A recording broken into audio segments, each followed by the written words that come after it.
Esta historia está envuelta en mito y leyenda. Cómo una tribu de nómadas fraguó el imperio más grande de América en solo 200 años. Tuvieron que inventar sistemas de ingeniería que eran extraordinarios para su época. Su civilización compitió con Roma en sofisticación. Los aztecas tenían la mejor tecnología que se podía conseguir, dadas las condiciones en las que vivían. Acueductos, palacios, pirámides y templos se alzaron como tributo a sus dioses y como testimonio de poder para la humanidad. El mayor logro de los aztecas fue su flamante capital, que asombró a los exploradores europeos y la llamaron la Venecia del Nuevo Mundo. La ciudad se extendió reluciendo por los canales y el lago, adornada con árboles y mansiones preciosas. Pero su sed de poder y sangre les condenó a la destrucción. Cuando por fin llegó, la aniquilación sería más rápida y completa de lo que el mundo hubiera imaginado.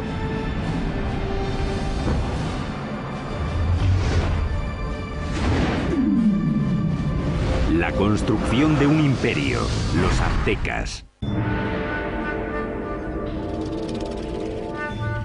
1325 después de Cristo, centro de México, cerca de la Ciudad de México actual. Una chica joven, una adolescente, celebra su inminente boda. Es la hija de un rey tribal y está a punto de unirse a una tribu nueva que ha sido invitada a su reino. La tribu es conocida ahora como los aztecas. Como parte del ritual, 5 nobles aztecas la llevan a un antiguo templo para la ceremonia. Pero cuando llegaron arriba, los nobles la apartaron del altar y la pusieron sobre una losa que había ante el templo que se usaba para los sacrificios. Le sujetaron los pies y las manos mientras el quinto hombre levantaba un cuchillo de obsidiana en el aire. Con un movimiento rápido le abrió el pecho y extrajo el corazón que aún latía.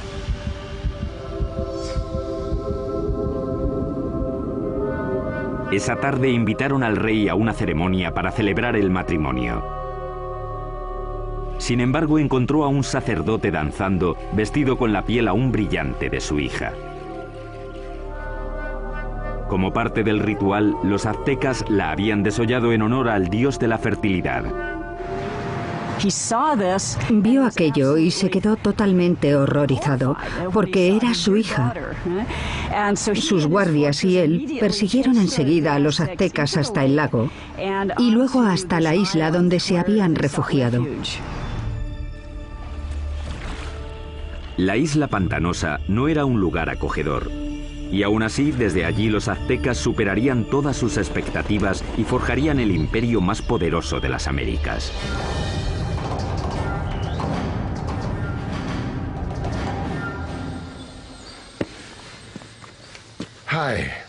Hola, soy Peter Weller. Cuando pienso en los aztecas, pienso en gente elegante con unos bonitos adornos en el cuerpo y el pelo. Y pienso en una canción de Neil Young sobre Moctezuma y Cortés. Pero también pienso en cuchillos de obsidiana abriendo cavidades pectorales y en manos sacando corazones sangrantes y mostrándolos en alto. La mayoría de los sacrificios aztecas se hacían en un templo en la cima de una pirámide de piedra como esta. Los aztecas pensaban que sin esas ofrendas el sol dejaría de salir y el universo moriría.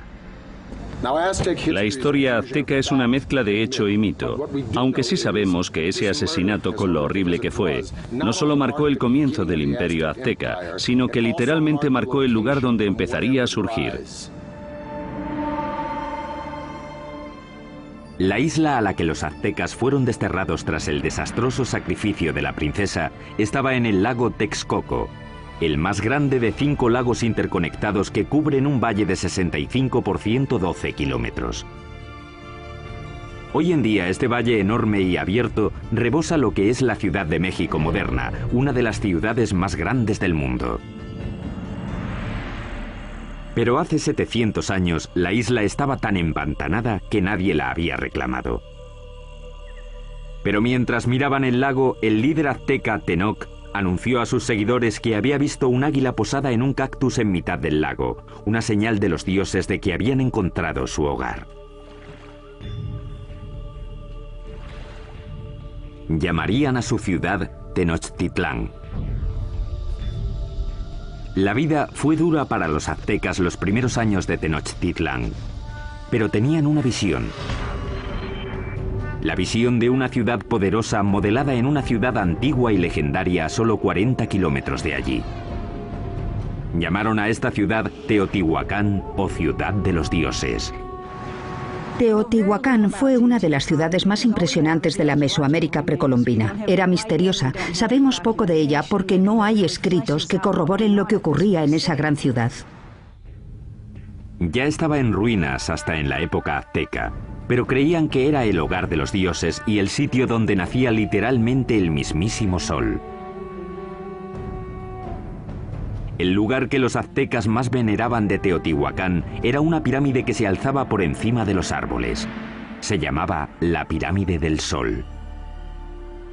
La enorme pirámide solar contiene 765.000 metros cúbicos de tierra y piedra con una base aproximadamente del mismo tamaño que la Gran Pirámide de Giza, en Egipto. Los aztecas creían que Teotihuacán fue diseñada a imagen del cosmos que crearon los dioses. Fue esa imagen la que intentarían reproducir en la construcción de su nueva ciudad, Tenochtitlán. El que aceptó el reto fue un jefe azteca llamado Acamapichtli. En 1376 se embarcó en un plan ambicioso para hacer una ciudad muy avanzada en Tenochtitlán. Pero había un problema. Las islas pantanosas en las que se instalaron requerían mucho trabajo. Cuando empezaran a construir cualquier cosa, empezaría a hundirse. Simplemente no había cimientos sobre los que construir. La solución azteca revolucionaría la arquitectura de las Américas. Empezaron anclando bien los edificios al suelo usando un sistema de pilares de madera. Los trabajadores cortaban estacas de 10 metros de largo por unos 8 o 10 centímetros de ancho. Luego las clavaban en el suelo blando para que sirvieran de cimientos. Los pilares se rodeaban a menudo de piedra volcánica para añadir fuerza. Entonces los albañiles podían hacer muros encima de esa base sin problemas. Consiguieron pilares de madera para sostener la infraestructura, los cimientos de las pirámides. El que no se hundiera ni se inclinara me parece una proeza de la ingeniería. Tenochtitlán era una ciudad-isla, pero los lagos circundantes eran poco profundos, no más de 2 metros en la mayoría de los sitios. Aquello parecía una metrópolis gigante flotando en una charca. Originalmente la única manera de llegar a la ciudad flotante desde tierra era en barco, pero los aztecas inventaron con el tiempo una serie de pasos elevados de hasta 14 metros de ancho que conectaban la ciudad flotante con las provincias de tierra firme. Los pasos estaban sostenidos sobre pilares de madera, como los que sostenían los templos y otros edificios. Tuvieron que clavar miles de esos pilares en el lecho del lago, y eso presentaba un reto logístico que solo se podía atajar con una mano de obra fuerte y hábil y los mejores ingenieros de Mesoamérica. Para hacer un paso se ponían 2 filas de estacas. Luego se rellenaba el espacio del medio con piedras y tierra hasta que sobrepasaba el nivel del agua en varios metros. Eso permitía a la carretera soportar muchísimo peso. Estos pasos se construyeron muy rectos. Eran muy anchos, con puentes que se abrían y conectaban la ciudad por el norte, el oeste y el sur. Las carreteras permitieron a los aztecas transportar materiales más grandes y pesados para la construcción, aunque eso presentaba un reto nuevo. No existían las bestias de carga en Mesoamérica, así que los humanos lo tenían que hacer todo. No existían las carretas ni la rueda. Las cargas pequeñas se llevaban a la espalda, sujetas con una cuerda que se ajustaba a la frente. Los objetos grandes, como los bloques de piedra o las esculturas de los templos, los arrastraban con cuerdas una gran cantidad de hombres, posiblemente usando troncos como rodamientos. Cuenta la leyenda que un bloque de piedra para un templo requería la fuerza de 1000 hombres para arrastrarlo desde las montañas de tierra firme por el paso y hasta la ciudad. Los pasos también ofrecieron a los aztecas una nueva forma de introducir agua potable en Tenochtitlán. Anteriormente, los aztecas transportaban el agua en canoas desde la orilla. Pero el gran crecimiento de la población les obligó a obtener una solución más avanzada para cubrir la demanda. Querían usar el agua de los manantiales de tierra, así que querían construir un acueducto. Pero los manantiales estaban bajo control de la tribu que dominaba la región, los despiadados tepanecas. Los tepanecas controlaban o dominaban todo el valle. Tenían un imperio muy fuerte y eran los señores, así que los aztecas eran sujetos tributarios de ellos.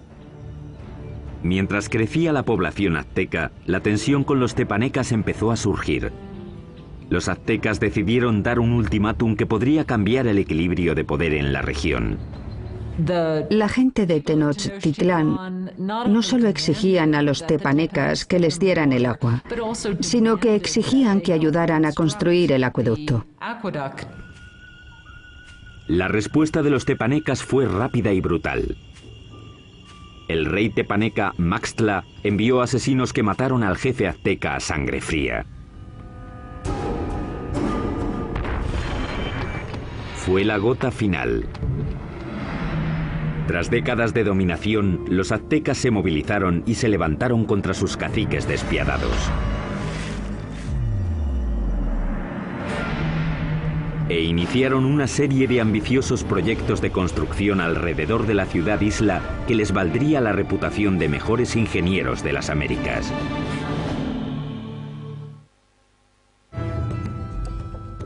Corría el 1428 y los aztecas habían declarado la guerra a sus caciques, una tribu llamada tepanecas. Pero para ganar a los tepanecas necesitarían una ayudita de sus vecinos. Los aztecas acudieron a la cercana ciudad-estado de Texcoco. Allí un jefe decisivo estaba ascendiendo. Se llamaba Nezahualcóyotl, y su liderazgo dominante sería crucial en la creación del imperio azteca. Con Nezahualcóyotl de su parte, los dominados aztecas se lanzaron a la yugular.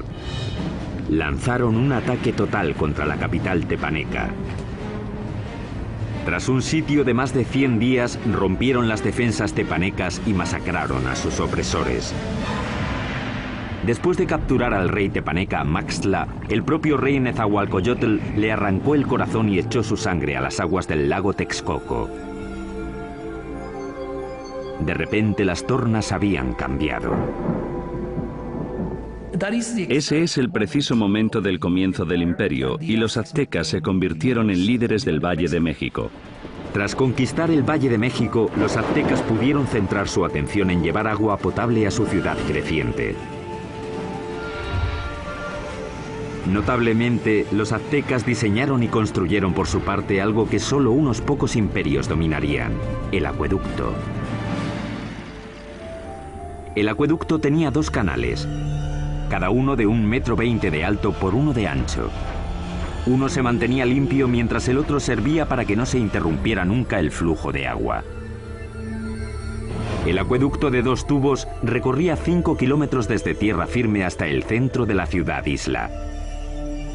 En la ciudad, el agua llegaba hasta fuentes públicas y embalses y se distribuía al público en grandes jarras de barro o mediante canoas. En comparación con los europeos, los aztecas eran muy limpios. Sabemos que el emperador azteca se bañaba 2 veces al día. Así que en términos de higiene los aztecas estaban mucho más avanzados que los europeos. Mientras los nobles aztecas se bañaban en lujo, en esa época en Europa la peste, provocada por las condiciones insalubres, mataba a millones. El baño del rey Nezahualcóyotl era uno de los más especiales de las Américas. Lo alimentaba un sofisticado acueducto que también llevaba agua corriente a los terrenos de su palacio. Detrás de mí está la colina de Tezcocinco, y en ella, Nezahualcóyotl construyó un fantástico palacio de recreo. Alrededor del palacio había un jardín botánico con todas las flores exóticas de Mesoamérica. Nezahualcóyotl trajo el agua desde las montañas